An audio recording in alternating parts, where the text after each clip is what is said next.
Welcome back to WHHI News. The Bluffton Library is celebrating its anniversary or birthday this Saturday, and a really special part of that celebration is Dr. Eric Sean Crawford will be there. He has written a book about Gullah Spirituals. It's called, I believe, Gullah Spirituals, and he joins me now on Zoom. Thank you so much for joining us on WHHI. Happy to be here. Tell me what motivated you to write this book? Why is it important for us to be aware of the history of Gullah Spirituals? In about 2009, I was traveling down to St. Helena Island, which is one of those touchstone sites for the Gullah culture.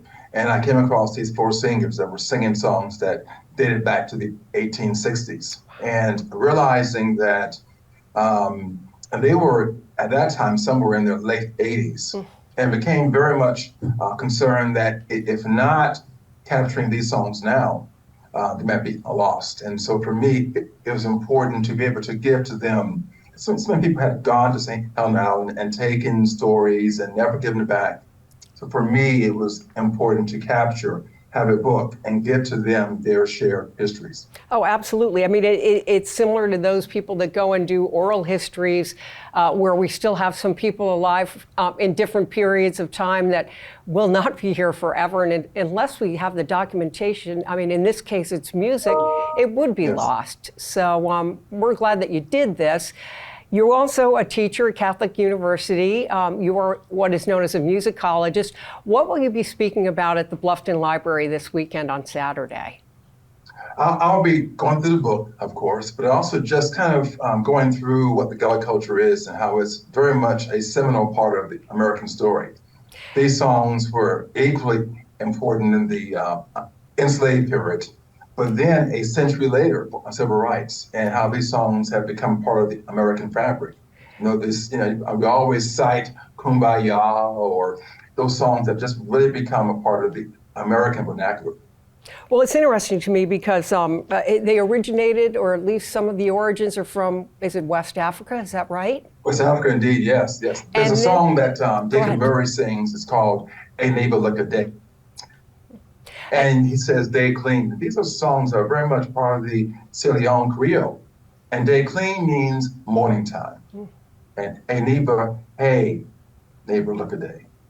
I read that you mentioned that these spirituals sometimes were used as motivation during World War I. Can you explain? Yes, there was a famous singer of St. Helena Island, Joshua Blanton, who would take these songs. He was employed by the YMCA and by the U.S. Army to sing these songs to the soldiers. There were some concerns about black and white soldiers not getting along. And so he was asked to come and sing these songs. And it helped to improve morale because many of and they were called Negro soldiers then, but they were concerned about their rights. And so by singing the songs that they knew from home, it helped inspire them. Well, it's interesting because the other day, this is a little off topic, but I was over at an assisted living place where they have a choir, a lot of members singing, and there is something, and you probably agree with this, about singing from the soul that really helps you, your heart or yourself, your soul, don't you think? Yes, some of my best moments were when I would hear my singers either in their kitchen or in their farm singing these songs. And that's when you really understand those well beyond notes and the aesthetics of a song, but to their very soul, to their history. And it is who they are. When they're happy, they sing. And when they're sad, they sing. Right. And when they're working, they sing.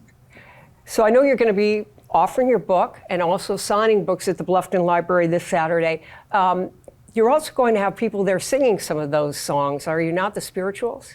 Well, I will be trying to sing, and I will try. I bet you have a pretty good voice. Your speaking voice is lovely, so I would guess you can sing well. I will try and engage the audience and also singing these songs. That's the best way to really understand these songs, is to sing them.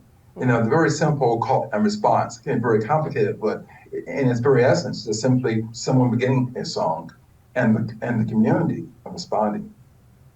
Well, we are so glad to have you, Dr. Eric Sean Crawford, author of the Gullah Spirituals, who will be in Bluffton at the library Saturday, celebrating their birthday, 20th one. Thanks so much, Doctor, for joining us on WHHI News. My pleasure. Thanks for having me here. And that is it for this edition of WHHI News. I'm Allie McNair. We'll see you the next time.